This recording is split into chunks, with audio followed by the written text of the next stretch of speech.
Now I get Okay. it. Let's go ahead and get started.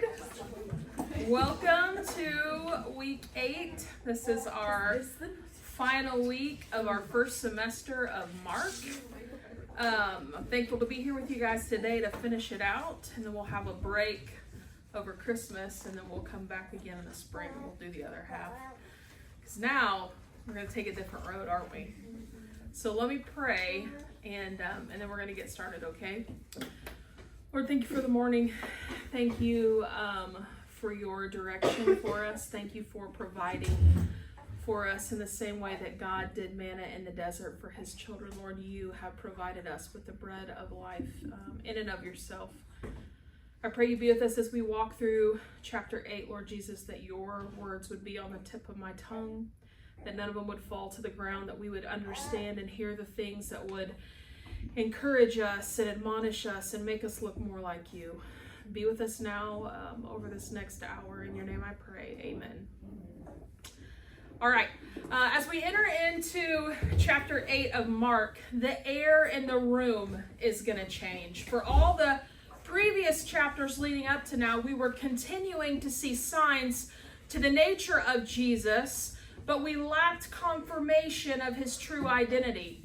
The kingdom has been inaugurated, not only for the Jews, but also for the nations. And Mark has highlighted over and over the power and the authority of Jesus in every area of earthly creation. But today, in our final week together, we come to the hinge point of our narrative. The secret ruler becomes the suffering servant, and it climaxes in his passion prediction on full display. So turn with me now to Mark 8 verse 1, where we begin with our first observation that Jesus satisfies. Jesus satisfies. In those days, when again a great crowd had gathered and they had nothing to eat, he called his disciples to him and he said to them, I have compassion on the crowd, because they have been with me now 3 days and have nothing to eat. And if I send them away hungry to their homes, they will faint on the way.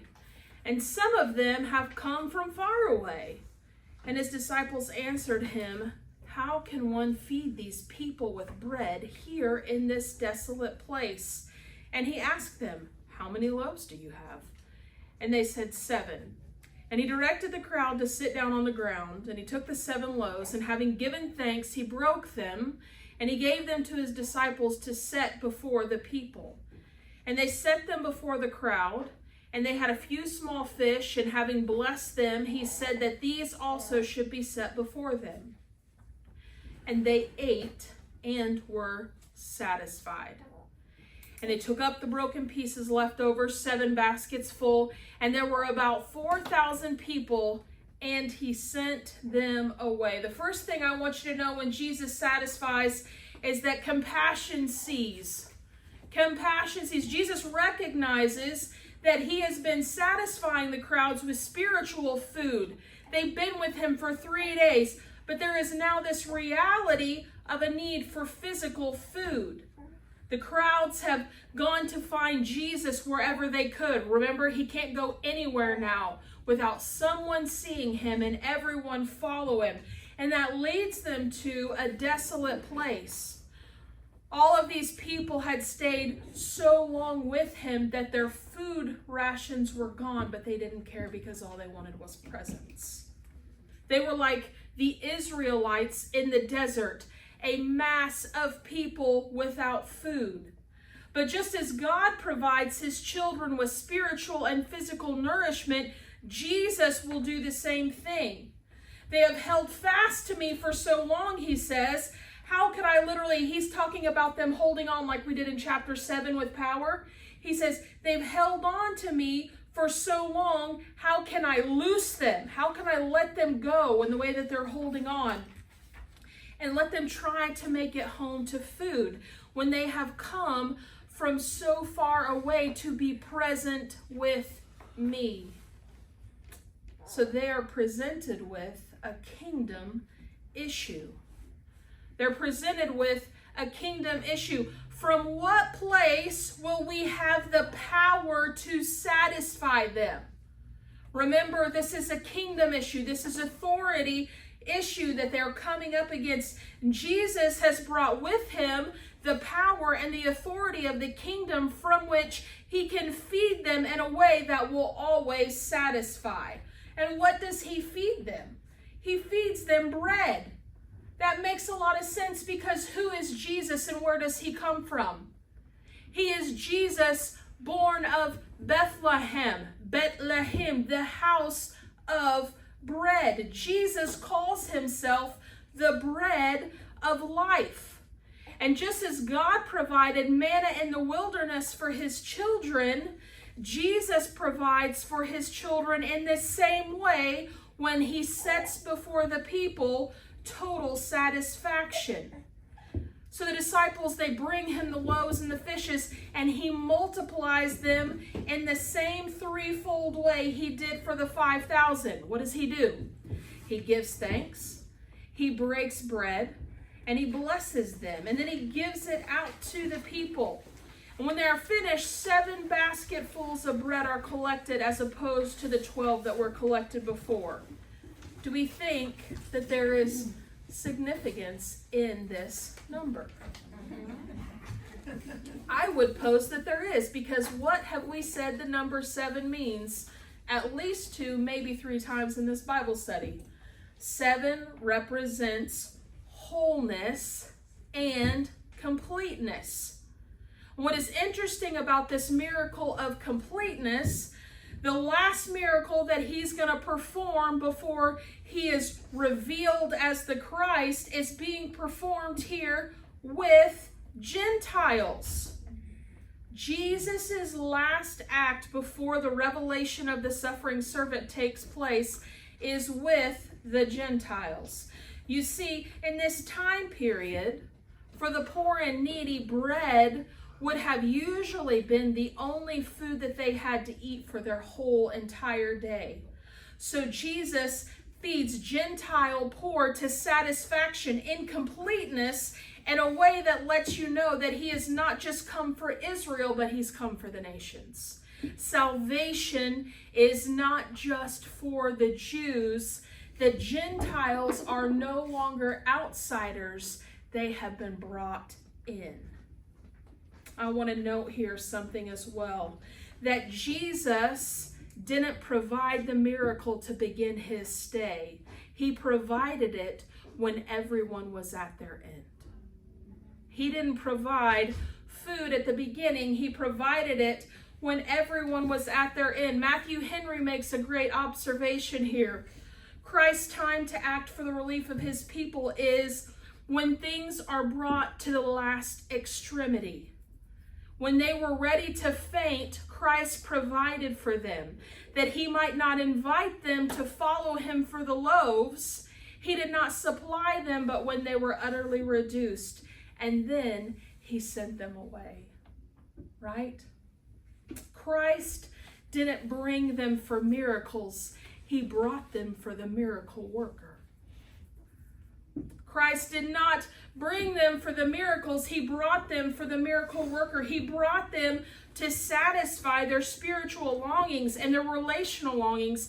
And as they were taking refuge with him, when they couldn't be sustained anymore physically, he provided the nourishment they needed so they could carry home his gospel message of truth.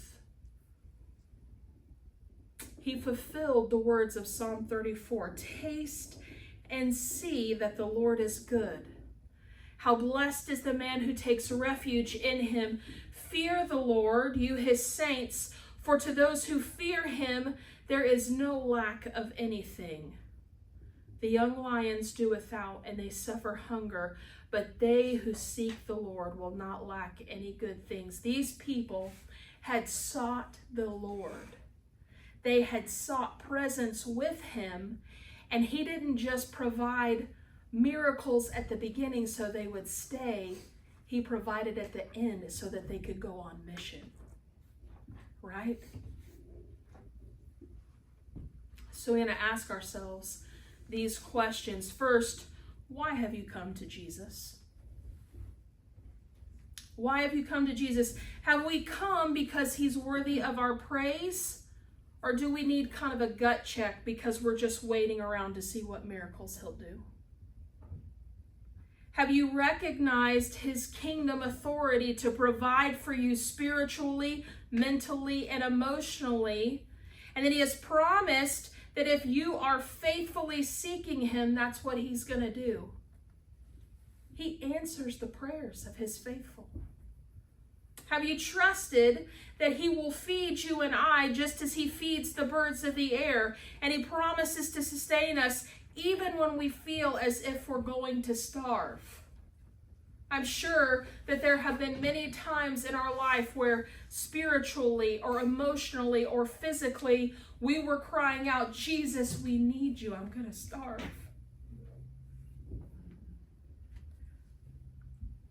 And he promises if we're faithful, he'll provide. Our second observation that we can make is that number 2, after he provides, he chastises. Good, straight into the heart. Jesus chastises. Verse 10, and immediately he got into the boat with his disciples, and he went to the district of Dalmanutha. The Pharisees came, and they began to argue with him, seeking from him a sign from heaven to test him. And he sighed deeply in his spirit, and he says, why does this generation seek a sign? Truly I say to you, no sign will be given to this generation. And he left them, he got into the boat again, and he went to the other side. Now they had forgotten to bring bread, and they had only 1 loaf with them in the boat. And he cautioned them, saying, watch out, beware of the leaven of the Pharisees and the leaven of Herod. And they began discussing with one another the fact that they had no bread. And Jesus, aware of this, said to them, why are you discussing the fact that you have no bread? Do you not yet perceive or understand? Are your hearts hardened? Having eyes, do you not see? And having ears, do you not hear? And do you not remember?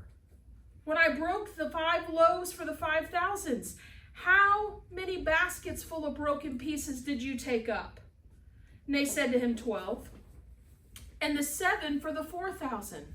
How many baskets full of broken pieces did you take up?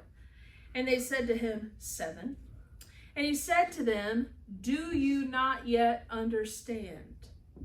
Do you remember that phrase from last week? Do you not yet understand? Jesus returned with his disciples back to the Jews, and there he was confronted again by the Pharisees. And they asked him for a sign from heaven. Why? To test him. Just as Satan had tested him at the beginning of his ministry. They were trying to trap him. If Jesus had placated them and given them a heavenly sign beyond the physical signs that they had already watched him do to fulfill the earthly needs, what could have been the result? Pride. Or at least the appearance of it. We also have to ask, why did they want a sign from heaven? Because even though they had seen him perform miracle after miracle, their hearts had not been changed. But just as Jesus didn't bring the crowds for the bread, he did not bring the Pharisees for the signs. And so he chastises them and says, you will have no sign, because you already don't believe the evidence that has been given to you. It wouldn't matter what I did. You're not going to believe. Not only does Jesus chastise the Pharisees, he also chastises the disciples. Isn't this an interaction that just kind of makes you scratch your head? Just makes you scratch. Now I realize that Mark condenses 3 years into 16 chapters, and he definitely doesn't tell you where we're at really in the story with the, has it been a year or 2 since he fed the 5,000? Are they worried because this is time it's a desert and they're really not even near a city? But I mean, it just makes you scratch your head. Like, you literally watched him feed 5,000 people out of 5 loaves. Like, what is the issue? The disciples have literally just seen Jesus feed 4,000 with a miracle of bread produced from nothing, ex nihilo. The idea of he created from nothing like God. And they start panicking over forgetting to bring more than one loaf with them. What they would have had with them were like these little tortillas, almost like a naan, right? And so they've just brought this packet of naan with them, and they're freaking out. And Mark presents this interaction with the disciples in contrast to Jesus' conversation with the Gentile woman about bread. This is a contrast. It's a contrast of her insight of spiritual salvation for the Gentiles versus the dullness of the disciples' knowledges of spiritual truth. Jesus begins with a warning: beware of the leaven of the Pharisees and Herod. First, we need to ask, what does leaven have to do with anything? What is leaven? Leaven is what was used to make bread rise. And in order to use it, you only needed a very small amount mixed into the dough to inoculate the entire loaf. This little bit eventually spread to everything. So when we're warning of something compared to leaven, we are warning of something that only takes a small amount to spread all over and inoculate everyone. And this leaven in the Bible was associated with the permeating power of sin. It's associated with the permeating power of sin. Watch out for the power of sin. And to get a little bit of a better understanding, we're going to go to Matthew and to Luke because they talk about it a little bit fuller than Mark does. Matthew 16, verses 5 and following. And the disciples came to the other side of the sea, but they had forgotten to bring any bread. And Jesus said to them, watch out and beware of the leaven of the Pharisees and Sadducees. They began to discuss this among themselves, saying, he said that because we did not bring any bread. Like they think he's accusing him. But Jesus, aware of this, said, you men of little faith. You're acting like outsiders, right? Why are you discussing among yourselves the fact that you have no bread? Do you not yet understand nor remember the 5 loaves and the 5,000, and how many baskets you picked up? Nor the 7 loaves for the 4,000, and how many large baskets you picked up there? How is it that you do not understand that I did not speak to you about bread, but beware of the leaven of the Pharisees and Sadducees? Then they understood that he did not say to beware of the leaven of the bread, but of the teaching of the Pharisees and the Sadducees. Okay? So they're getting the parable. What was it about their teaching? Luke 12, 1 through 3 tells us, he began to say to his disciples, first of all, beware of the leaven of the Pharisees, which is what? Hypocrisy. Pretending. We talked about it last week. They were pretenders. But there is nothing covered up that will not be revealed, and hidden that will not be known. Accordingly, whatever you have said in the dark will be heard in the light, and what you have whispered in the inner rooms will be proclaimed on the housetops. The Pharisees, they claimed to believe in God. That was their big shtick, right? And all of his writings in the Old Testament, but they were hypocrites. They were pretenders. They wanted a sign because they couldn't even deduce what was happening right in front of their faces with Jesus and the miracles that he had performed. They refused to look at all of these prophecies being fulfilled by Jesus. They didn't really love God. They loved the power that they had because they were in charge for God.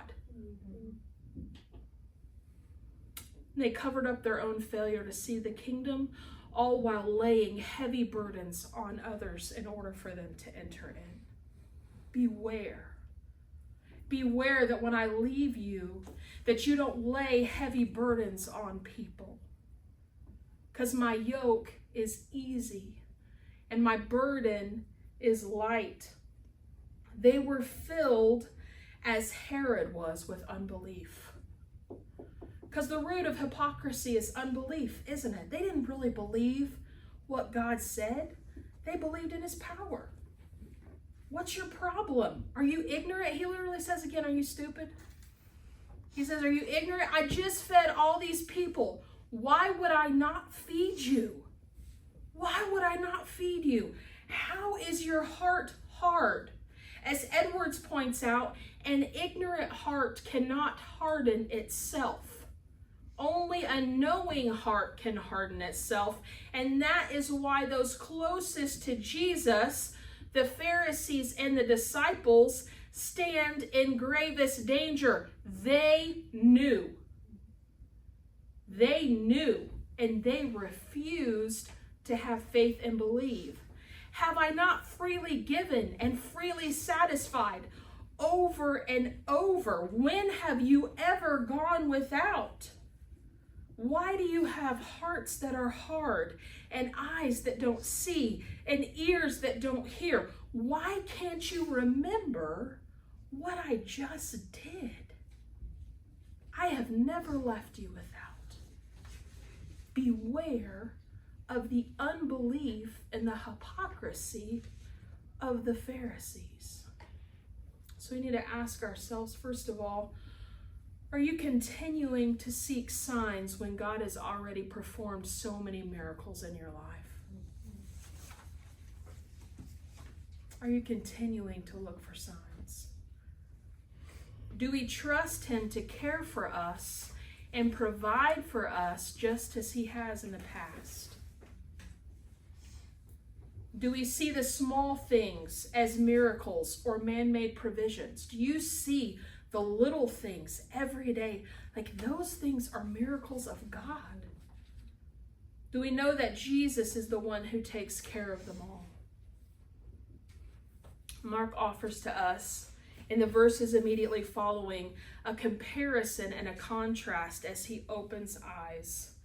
Jesus, our next observation, opens eyes. Verse 22, and they came to Bethsaida, and some people brought to him a blind man and begged him to touch him.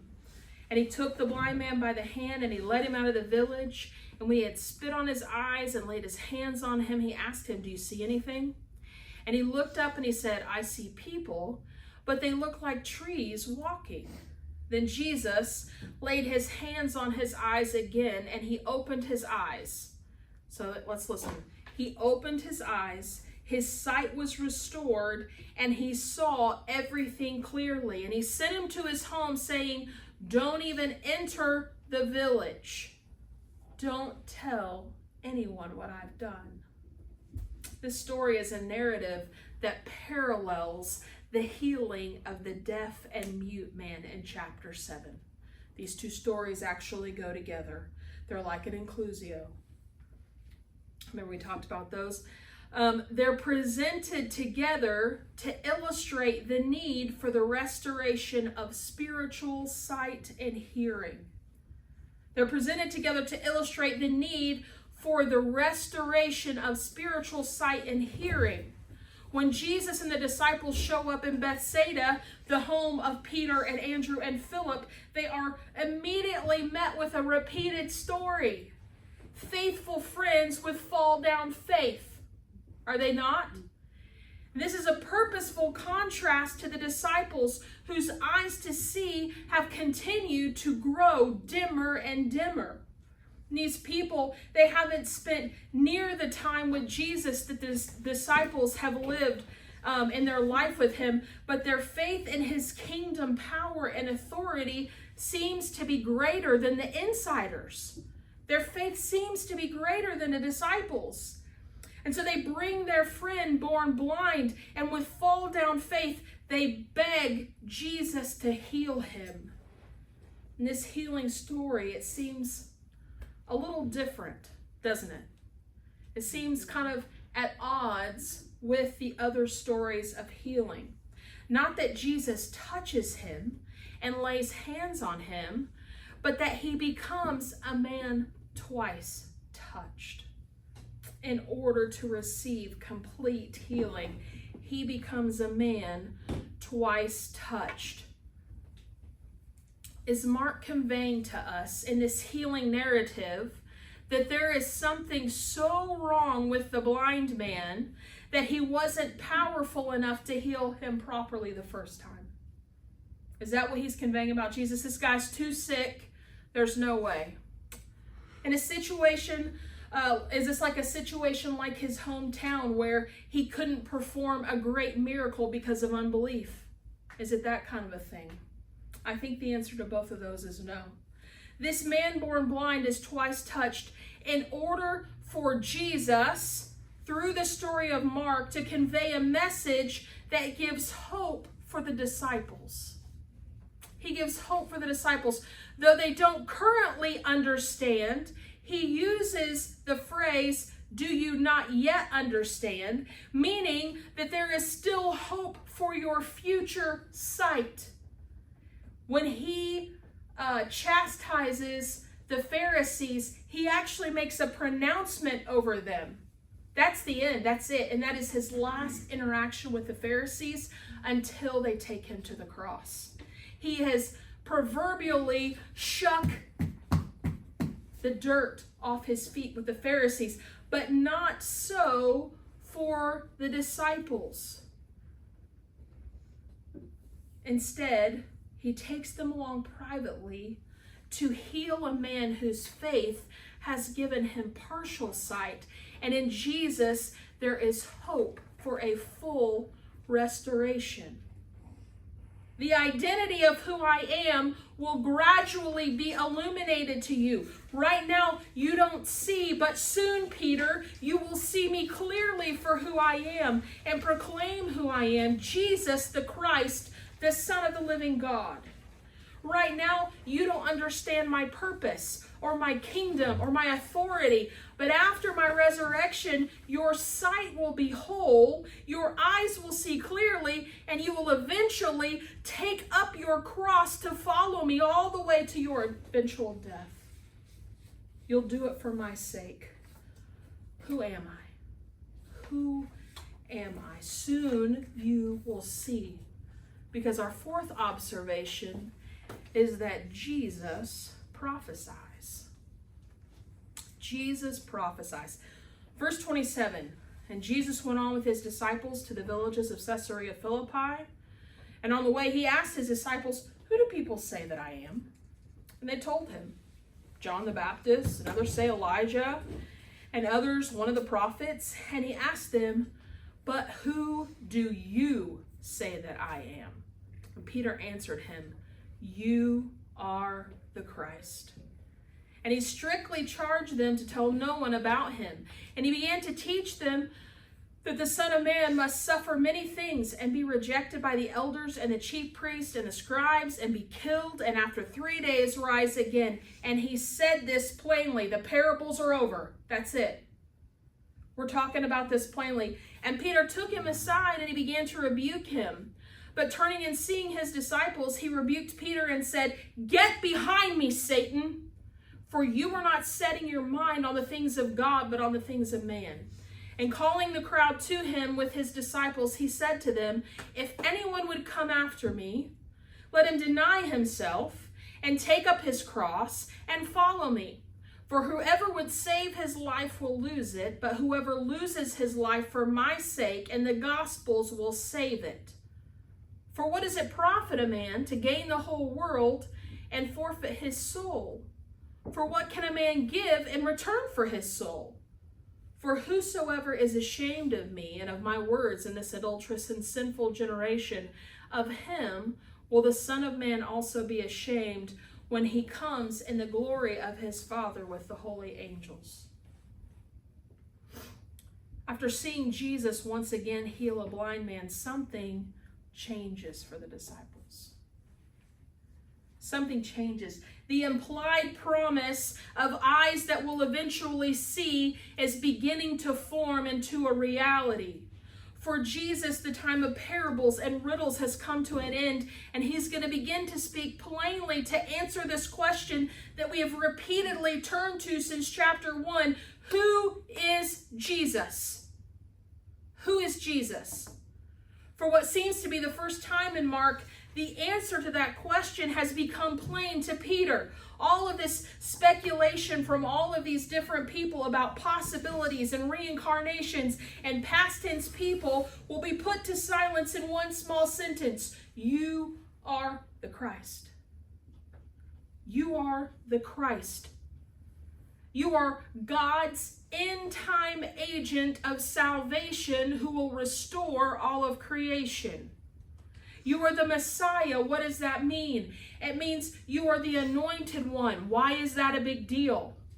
Because the anointed one, the Messiah, is one who in the Old Testament was set apart for the service of God.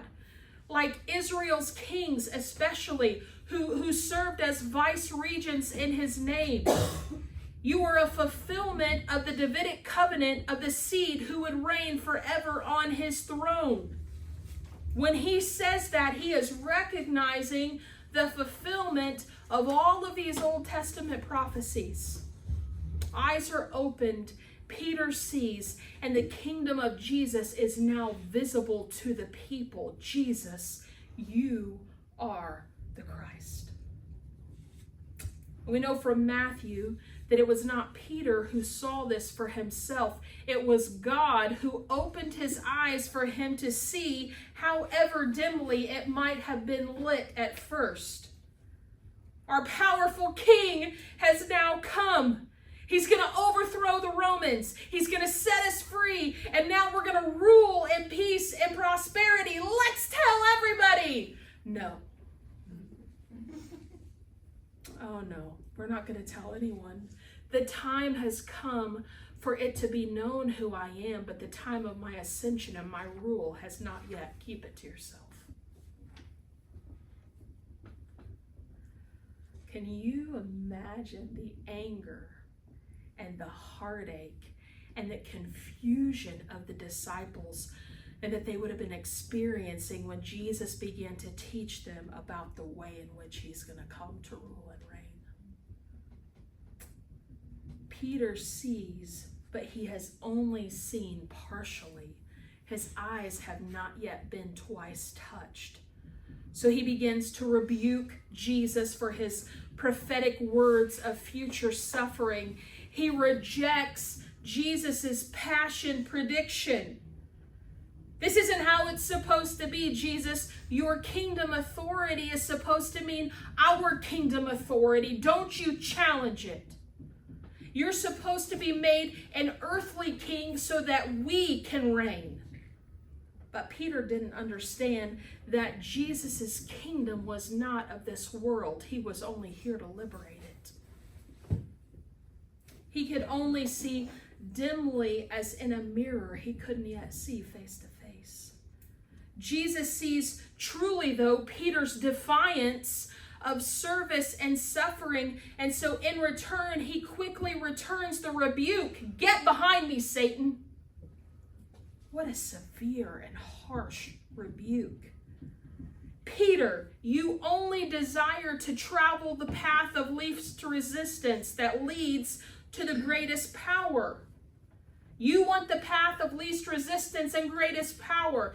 You want a conquering king because you only have your authority in mind. Get behind me. You're no different than the Pharisees and scribes. You are tempting me just as Satan tempted me with power over the kingdoms of the world without suffering. Get away from me. Can you imagine what that would have felt like to him? Jesus, though, is our hope. Jesus, who took the loaves for the 4,000 to satisfy their physical desires, has now turned to make a straight path towards the cross. Someday, Peter, you're going to see. Or just as he gave thanks and broke bread and he gave them food to eat, he will physically offer himself up in the same way. I am the bread of life. This is my body given for you. This is the blood of the covenant. Take, eat, and be what? Satisfied. All of this he began to prophesy plainly from the moment that Peter revealed that Jesus truly is the Christ. And the words of John ring in our ears. Make straight the way of the Lord. He is our suffering servant who will take on and bear everything we couldn't. And he'll endure it faithfully in every way that we wouldn't, so that he can live eternally with him just as we shouldn't. But for the mercy of God. Peter, you're going to see. Our satisfaction, though, will not come without suffering. Because our unity with Jesus in life also means unity with him in death.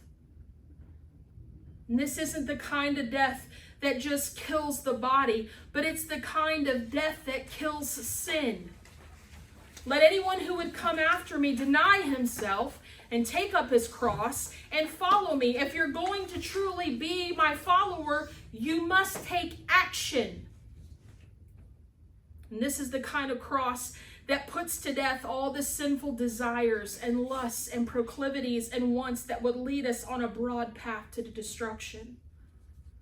This is the kind of death that runs the race with endurance so that we can attain the upward call of a godly life in Christ Jesus. This is the kind of death that restores your soul.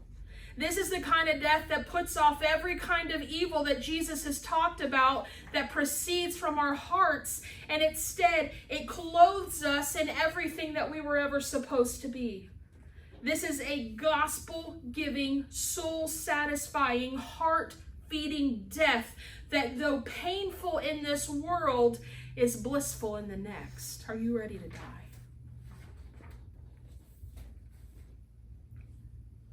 So we ask ourselves as we close, have we, like Peter, created Jesus in the image of our own felt needs? Have we created him in the image of our own felt needs? Is there a specific area where we haven't taken up our cross and followed after Jesus? Do we oppose a life as a suffering servant, or are we faithfully denying ourselves to follow after Jesus in a life well lived?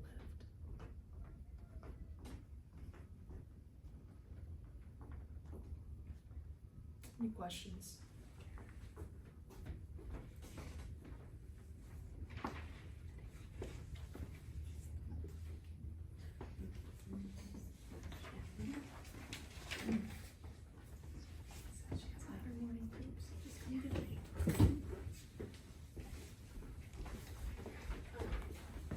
We've talked a lot about like the Son of Man, kind of that language and everything. Yeah.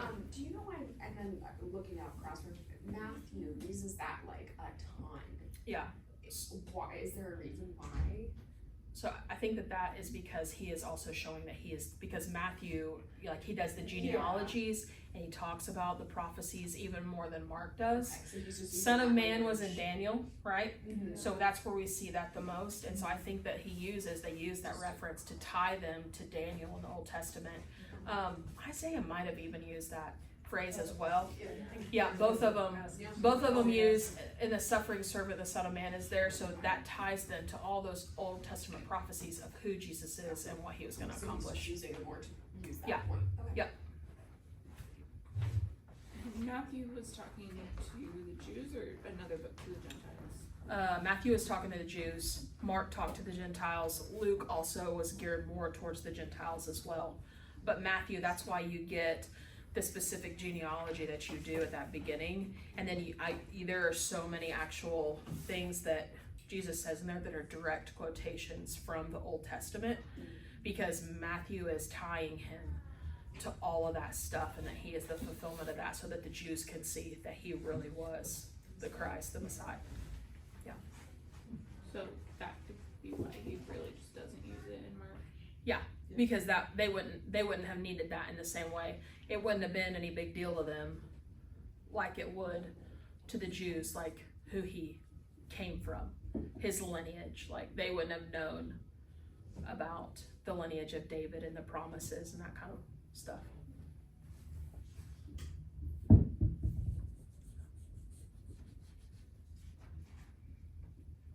There's a lot of stuff. A lot of stuff I didn't even talk about. I just can't imagine being Peter and like being like, no, I'm mad at you and I'm gonna yell at you. Yeah. But doesn't it make you feel comforted though that like Jesus didn't just pick sheep followers, Yeah. right? Like he took as his disciples all different kinds of people from all different kinds of backgrounds and with all different kinds of personalities. And so when you think to yourself, I'm not really a part of the church because this is how I am, like that's just not true, right? Because Jesus took for his church all these very different people with very different personalities, and they weren't just like lay down rug people. Peter chopped somebody's ear off, right? Right after he yelled at Jesus. Matthew was a complete thief, right?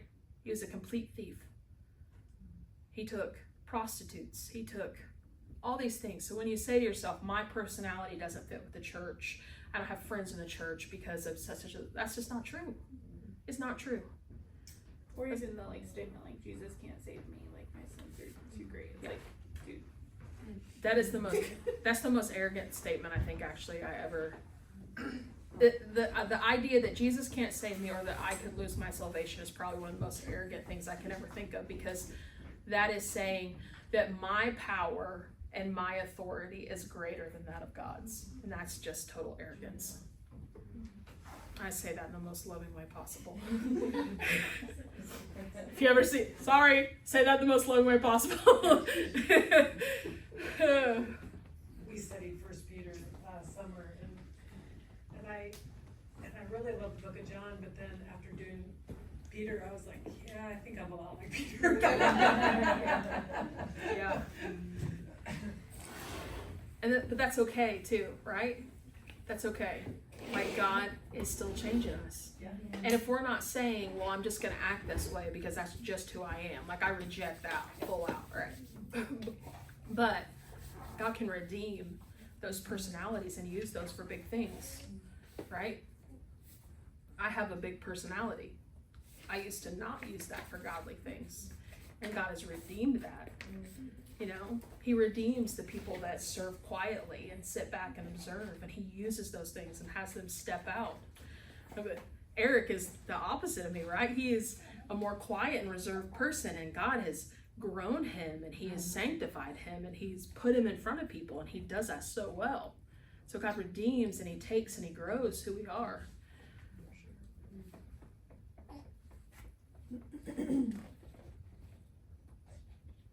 Other thoughts? I'm sorry if I missed this, but one of the questions was when I was talking about the fish and loaves, why is it significant that Jesus repeated this miracle to a different crowd? Yeah. Did you cover that? Yeah, because they didn't ask a question about it. I did, but you might have, it's okay. I was going fast. So when he did the first time he fed the 5,000, where was he? He's with the Jews. When he feeds the 4,000, he's with Gentiles, right? And you know that because he uses different language for the baskets. So in the first story, the 5,000, the word for baskets that he uses is a Jewish word for baskets. And then when you come to the feeding of the 4,000, he uses a word for baskets that was a Gentile word for baskets that he filled. And so this was the disciples seeing, oh, salvation has come to the nations because he is feeding his sheep, his lost Gentile generation here, just the same as he did the Jews. Yeah, so that's why. That was the big deal. Gentiles are in. We're insiders. We made it.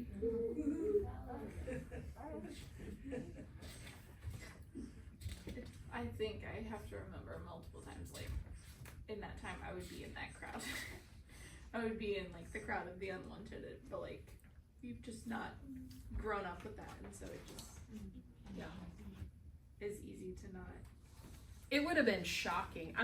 We don't realize, because in general, we do live in a society where it doesn't matter who you are, you can just be here. Like, the fact that a Jew took a group of Jews to a bunch of Gentiles and sat with them for days on end, and then like healed them with miracles and fed them and ate with them. That's the other big deal, right? He didn't just feed them. They all sat down together and ate. that would have been shocking to everyone, Jew and Gentile, that those Jews sat with those unclean people. It would have been the biggest deal. I didn't realize that all the times that I've known about this, that there were 2 feedings. I didn't realize that one group was Jews and one group was Gentiles. Yeah. Me neither. So until I did this. interesting. So interesting. It's great. We all learned so much stuff. Yeah. Gives you just better perspective in general and the intentionality of what Jesus was doing. Yeah. Throughout Oh, yeah. the whole thing. Yeah, and that we're not just like in the doorway, like we're in. Yeah. Like he loved the Gentiles in the exact same way that he loved the chosen children of Israel. And that's comforting. He had compassion, same exact words. I don't know if you caught it. That's the from your guts. Remember we talked about last time that from your guts compassion? That's that same word. He had the same compassion for the Gentiles that he did for the Jews, the children. And I thought it was so neat to see how Mark tied the Exodus and the feeding with manna to Jesus in the desert. Like that's what he ties there together. The people, the Jews who read this would have understood that, would have recognized that. I wonder too, like, I think when Peter finds out that Jesus isn't who, it's not like he isn't who he thinks he is, but it's like, you're not gonna be this in the way that I thought you were. Yeah. Like, I wonder if other people, upon finding that out, turned away from him. Well, yeah, it says they did. Right? So, which I think is interesting, because I think if you look at, like, us and the church, I do think you see people who walk away from their faith, and if you could boil it down to, like, when was that turning point, I wonder how often it's like, Jesus, you're not really doing for me what I thought you were going to do. Yeah. You know, like, I thought you were something else. Yeah. And so, like, as we evangelize and as we tell people about Jesus, what Jesus are we telling them about, Yeah. right? Yeah. Like, are we, without knowing it, sometimes doing like a bait and switch? I don't know, I just thought of that, like, what compels us to Jesus? Yeah. And then because of course we want to tell everyone the good news of the gospel. We don't want to always start with like, but the thing is, the bad news is what makes the good news so good. So. Yeah. And we Yeah, do see that in the Gospels, right?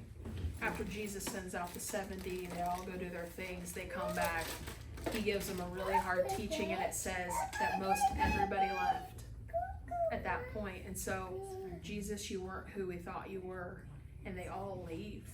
So we do see that, and I think you are right. Like, I think that there are churches and congregations all over that, whatever it may be, they win people to Jesus for something, and not because he's worthy of them coming. Yeah. And I think that is the big thing, is because we want to be comfortable, right? Right. We want to be. That is it. We do everything in our power to prevent pain and to bring comfort in our lives. In general, that's who we are, right? And so people go and they find the Jesus that's going to bring them comfort, but that's not. And he does, but not in the way that we want comfort. Right. He also makes us very uncomfortable. Yeah, he makes us uncomfortable. He calls people stupid and broods of vipers, and he beats them with whips and tosses tables. Who talks about that right now in this world? Do we talk about that? No. That stern kind of love, and that he could do that without sin? Because we don't understand that. Because can we do that without sin? No, because our hearts are hard. Right, exactly. Mean, But also that he went and sat with prostitutes. Who of us in this room go and regularly have dinner with prostitutes? Right? So both sides, like that, there are things about Jesus, like we talked about earlier, make all of us mad. It makes everybody mad.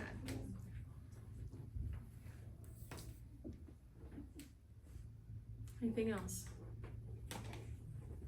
All right, thanks for coming. When we come back for next semester, since we've already done the whole intro thing, we are not doing an intro. So if you sign up, you get your book. We're gonna be ready to go.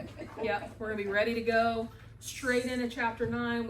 So we'll do 8 weeks of 9 through 16, and we'll finish it out. So are we gonna get our books before the first I week? think that would be the hope, right? Hannah's in charge of that. I was like staring at you saying that. Just Your eyes are too crinkled. I couldn't tell you what you're having. It's like she's not looking at me. It's gonna work better and quicker if you just talk to him directly. Trust me. Yep. Yeah, that would be the hope, is that you will, if you sign up, we'll get you at least a week before. Maybe we can pick them up at church or something like that, because we'll go straight in. All right, anything else? Thank you. I feel like this has been a super fruitful 8 weeks. I've really enjoyed it, and our discussions and stuff like that. I've been really thankful for it.